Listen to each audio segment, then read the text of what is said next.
Imagine waking up to a headline that defies everything you believe about your country. Imagine a world where the smoke rising from an American city wasn't started by a foreign enemy, but by a hand reaching out from the very heart of the Pentagon. In the early 1960s, at the height of the Cold War, the highest-ranking military officials in the United States didn't just imagine this, they put it on paper. They signed it. They prepared to execute it. This is not a conspiracy theory born in the dark corners of the internet. This is a documented, declassified historical fact known as Operation Northwoods. It was a plan to kill American citizens, blow up American ships, and terrorize American streets, all to start a war they desperately wanted. Welcome to the story of the day the U.S. government planned to attack its own people. The Shadow of the Caribbean. The year was 1962. The world was a chessboard, and the pieces were moving toward a checkmate that could end in nuclear winter. To the average American, the enemy was clear: communism. Specifically, a bearded revolutionary only 90 miles off the coast of Florida named Fidel Castro. But inside the windless rooms of the Pentagon, the frustration was boiling over. The CIA's attempt to overthrow Castro at the Bay of Pigs had been a humiliating disaster. President John F. Kennedy was hesitant to launch a full-scale invasion, fearing a global conflict with the Soviet Union. However, the Joint Chiefs of Staff, the nation's top military commanders, felt differently. They believed Castro was a cancer that had to be cut out, regardless of the cost. Leading this charge was General Lyman Lemnitzer, a man who believed that if the public wouldn't support a war, the military would have to give them a reason they couldn't ignore. The birth of a nightmare. In March 1962, a memorandum was drafted. It was titled Justification for U.S. Military Intervention in Cuba. On the surface, it sounded like standard military strategy, but as you flip through the pages, the ink begins to bleed into something far more sinister. The document proposed a series of false flag operations. The logic was simple: commit acts of horrific violence, leave behind evidence pointing to Cuba, and let the American media do the rest. They didn't just want a war. They wanted a righteous war fueled by the blood of their own citizens. The casualty list. The planners were disturbingly creative. One suggestion involved blowing up a U.S. ship in Guantanamo Bay and blaming Cuba. They wrote with terrifying clinical detachment that a casualty list in American newspapers would cause a helpful wave of national indignation. Think about that phrase, a helpful wave of national indignation. To the men behind Operation Northwoods, American lives were not souls to be protected, they were PR tools to be spent. But they didn't stop at ships. They looked toward the mainland. They planned to launch a communist Cuban terror campaign in Miami area, in other Florida cities, and even in Washington, D.C. They planned to sink boats of Cuban refugees, men, women, and children, fleeing to seek freedom, and blame Castro for the atrocity. The blueprint for betrayal was complete. The signatures were dry. All that was left was for one man to say yes. But as General Lemnitzer walked toward the White House to present the plan to President Kennedy, he had no idea that he was about to spark a secret war within the American government itself. General Lyman Lemnitzer was not a rogue agent or a radical extremist. He was the chairman of the Joint Chiefs of Staff, the highest-ranking military officer in the United States. To understand how such a horrific plan could be conceived, we have to look into the mind of a man who believed that the survival of the state was more important than the lives of the people living in it. Lemnitzer and his colleagues weren't just thinking about a few explosions. They were designing a theater of death so convincing that no American, from the housewife in Ohio to the businessman in New York, would ever double-check the facts. They were ready to play God with the lives of the very people they had sworn an oath to protect. The ghost plane maneuver. One of the most elaborate and chilling parts of Operation Northwoods involved the use of drone technology decades before the public knew it existed. The plan was called the mock hijacking. The military planners proposed taking a real civilian aircraft, painting it to look exactly like a commercial airliner, and filling it with carefully selected passengers, likely undercover military personnel using aliases. This plane would take off from an airbase, while a genuine civilian flight would be taking off nearby. At a specific point over the Atlantic, the real civilian flight would be diverted to a secret base, while the ghost plane, the drone, would continue on its path. The drone would then broadcast a frantic Mayday signal, claiming it was being attacked by Cuban MiG fighter jets. Then, at the push of a button, the drone would be blown out of the sky.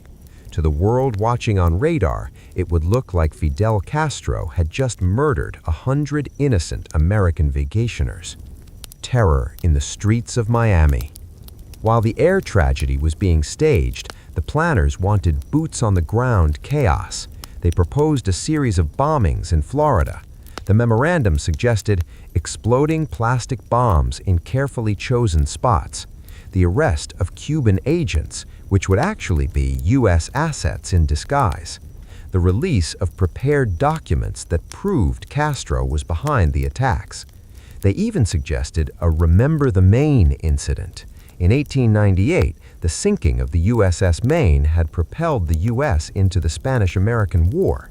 The Northwoods planners wanted to replicate that history, but this time they weren't waiting for an accident. They were going to manufacture a massacre. The Kennedy confrontation. On March 13, 1962, General Lemnitzer sat across from President John F. Kennedy and Secretary of Defense McNamara. He laid the Northwoods document on the table. This was the moment of truth. The military was handing the commander-in-chief a map to war paved with the bodies of their own citizens. Lemnitzer expected Kennedy to be grateful for the options. He expected a leader who was tired of the Cuban problem to take the bait.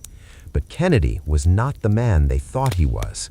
He looked at the plan, a plan to kill Americans for political gain, and something shifted in the room. The air grew cold. Kennedy didn't just see a military strategy, he saw a moral abyss. Kennedy's reaction would set off a chain of events that led to a complete breakdown between the White House and the Pentagon.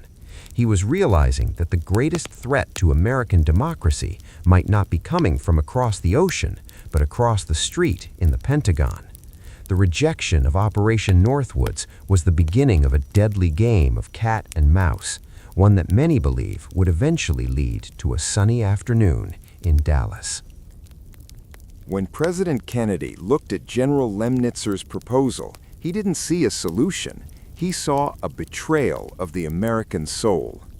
Kennedy had already been burned by the military and the CIA during the Bay of Pigs, and his trust in the experts was at an all-time low. But the rejection of Operation Northwoods didn't make the plan disappear. It pushed it into the shadows. The Joint Chiefs of Staff were convinced that Kennedy was soft on communism, and they began to view their own president as an obstacle to national security. The tension in the halls of power was vibrating like a guitar string pulled too tight. The pretext factory. The Northwoods document wasn't just a single idea, it was a menu of atrocities. To understand the scale of the deception, we have to look at how they planned to manipulate the media. The military planners knew that in 1962, the public believed what they saw on the news. There was no internet to fact-check, no social media to leak the truth. If the government showed a piece of a Cuban jet at a crash site, the public would believe it.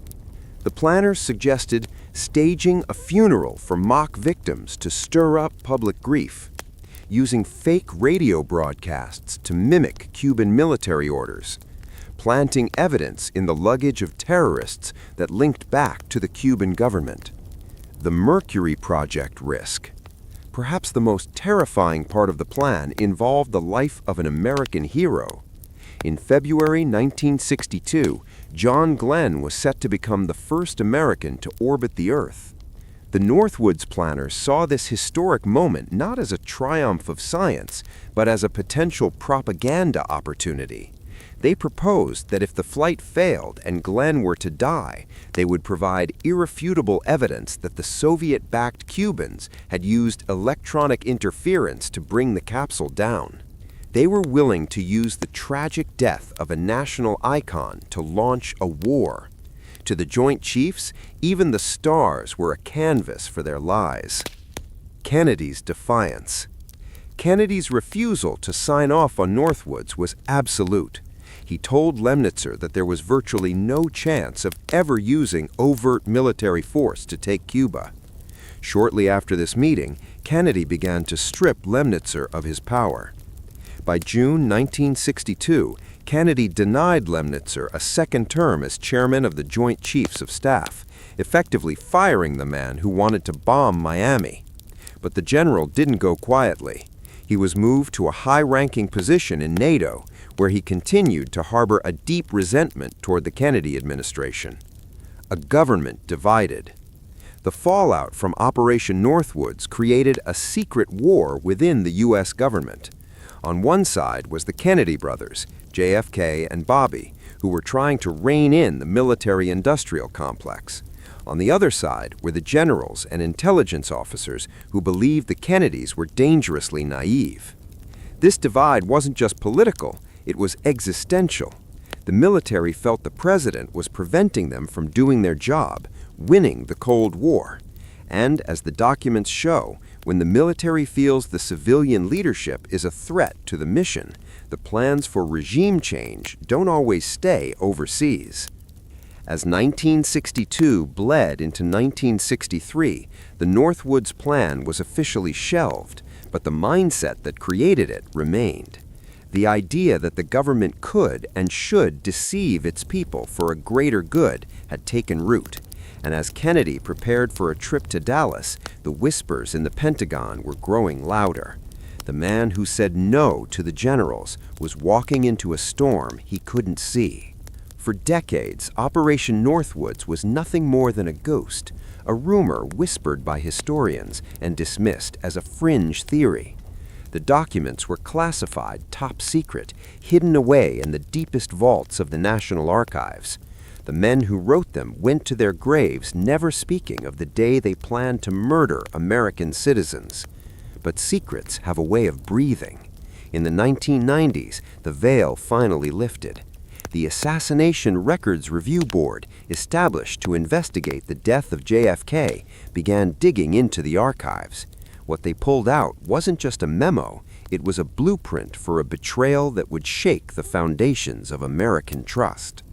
The paper trail of treachery. When the Northwoods documents were finally declassified in 1997, the reaction was one of stunned silence. This wasn't a simulation or a what-if scenario. It was a formal proposal submitted to the Secretary of Defense. The 15-page document, signed by Lyman Lemnitzer and the heads of every branch of the military, detailed a terrifyingly cold logic. They even calculated the timing of the attacks to maximize the impact on the evening news. The documents proved that the government had considered developing a fake Cuban Air Force using U.S. planes painted with Cuban markings to strafe American soil, inciting riots at the gates of the Guantanamo Bay Naval Base, sinking a U.S. ship, and then planting survivors to tell stories of a Cuban torpedo attack. The Tonkin parallel. As historians pored over the Northwoods papers, they noticed a terrifying pattern. While Northwoods was rejected in 1962, a very similar scenario played out just 2 years later in 1964, the Gulf of Tonkin incident.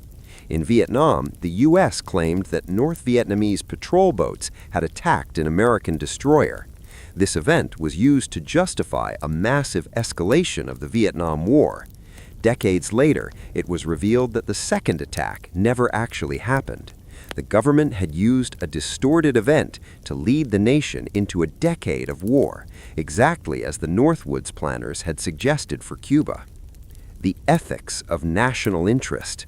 The most disturbing part of the Northwoods revelation was the justification used by the planners.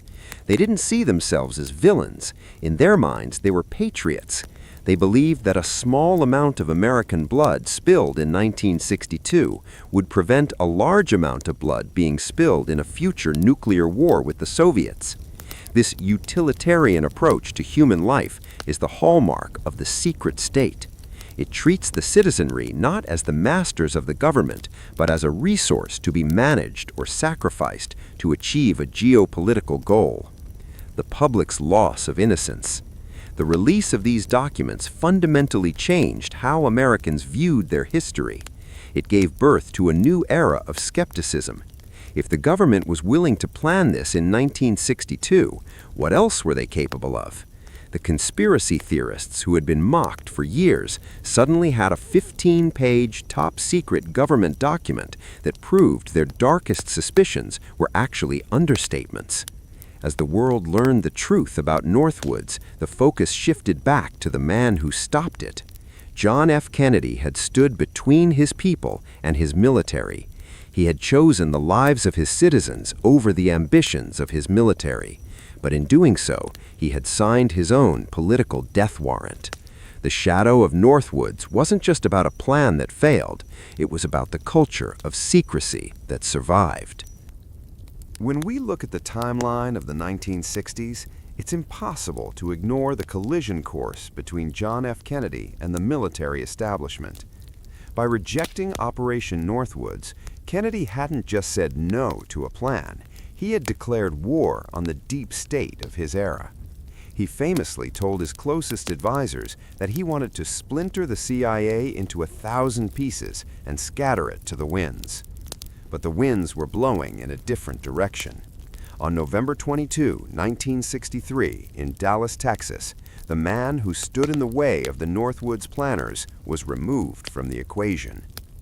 While the official record blames a lone gunman, the existence of Operation Northwoods forces us to ask, if the military was willing to kill hundreds of innocent civilians to change government policy, would they hesitate to kill one president? The successors of Northwoods. After Kennedy's assassination, the aggressive military posture he had tried to restrain was unleashed. His successor, Lyndon B. Johnson, was far more willing to listen to the Joint Chiefs. The false flag mindset didn't die with JFK, it evolved. Historians have noted that the logic of Northwoods, creating a provocation to justify a pre-planned war, became a template for American foreign policy during the Cold War. From covert operations in South America to the manipulation of intelligence in Southeast Asia, the Northwoods philosophy became the unspoken rule of the game. The goal was always the same: manufacture consent. The document that changed everything. For decades, the Northwoods memo sat in a folder labeled 336. It was nearly destroyed in a routine purge of old records. If it hadn't been for the persistence of the Assassination Records Review Board, we might never have known that the U.S. government ever considered attacking its own people. When the news broke in the late 90s, the Pentagon's response was a chilling no comment. They didn't deny the document's authenticity. They couldn't. The signatures of the Joint Chiefs were right there, as clear as the day they were written. It served as a grim reminder that top secret doesn't always protect the nation from enemies. Sometimes it protects the government from the truth. The legacy of skepticism. Operation Northwoods is the patient zero of American conspiracy culture. It is the reason why whenever a national tragedy occurs, a segment of the population immediately looks at the government with suspicion. It taught the public that false flags are not myths. It proved that high-ranking officials can be clinically sociopathic in their planning. It showed that the line between protecting the country and betraying the people is thinner than we ever imagined. The story of Northwoods isn't just a dusty chapter of the Cold War. It is a mirror held up to the face of power. It asks us, How much are we willing to sacrifice for security? And who is the real enemy when the people in charge are willing to burn the house down just to blame the neighbor? As we move into the final chapter of this story, we look at how this secret still haunts the halls of Washington today. The ghost of Operation Northwoods didn't disappear when the documents were filed away in the 1960s, nor when they were exposed in the 1990s. It remains the ultimate cautionary tale, a dark reminder that the machinery of war often has a mind of its own. It serves as the bridge between the greatest generation and the modern era of deep skepticism. But as we look back from the 21st century, the most haunting question isn't did they plan it? We know they did. The question is, what else did they plan that we don't know about yet? The lesson of transparency. Operation Northwoods was finally revealed only because of an extraordinary law, the JFK Records Act, which forced the government's hand. Without that specific piece of legislation, these plans would still be sitting in a vault, and anyone who suggested their existence would be labeled a crazy conspiracy theorist. The historical reality highlights a terrifying truth. The distance between a conspiracy theory and a historical fact is often just a declassification date. It challenges us to remain vigilant and to understand that democracy only functions when the people know what their government is doing in their name and with their lives. The moral compass of history. While the story of Northwoods is one of darkness, it also highlights the power of a single individual to stop a catastrophe. President John F. Kennedy, despite all his flaws, possessed a moral line that he refused to cross. By saying no to the Joint Chiefs, he likely saved thousands of lives and prevented a nuclear escalation that could have ended civilization. It reminds us that the leaders we choose must have the courage to stand up not just to foreign enemies, but to the experts and war hawks within their own inner circle. The bravery to say no to a convenient lie is the ultimate test of leadership. The echoes today.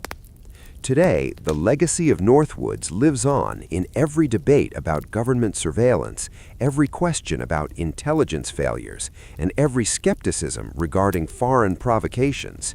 It has become a permanent stain on the trust between the American people and their institutions. In a world of fake news and deepfakes, the blueprint of Northwoods feels strangely modern. The technology has changed. We use social media bots instead of ghost planes and cyber attacks instead of plastic bombs, but the goal remains the same, to manipulate the hearts and minds of the public through fear. The story of Northwoods is a chilling testament to how far those in power will go to maintain control. It is a story of betrayal, of secret wars, and of the fragile line between order and chaos. But most importantly, it is a story that is finally being told. History is not just what happened, it is what we choose to remember. And we must remember the day the government planned to attack its own people so that it never happens again. If you found this deep dive into America's hidden history eye-opening, please hit that like button and share this video with someone who needs to hear the truth. Leave a comment below. Do you think plans like Northwoods still exist today? And don't forget to subscribe and turn on notifications so you never miss another journey into the shadows of history. Thanks for watching.